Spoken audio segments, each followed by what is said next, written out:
আছে না, বন্ধন ব্যাংকের ঠিক ওপরে। আচ্ছা, তো আমাদেরটা চলে এসছে, এই ইউনিটটা এখানে চলে এসছে। আমরা যাদবপুরে এপ্রিল থেকে বসছি আর কি।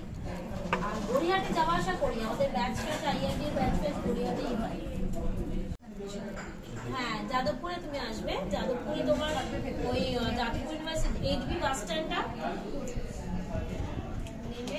নেমে তুমি উল্টো দিকে দেখবে বন্ধন ব্যাংক আছে। বন্ধন ব্যাংকের ঠিক ওপরে 4 তলায় হচ্ছে আমাদের অফিস।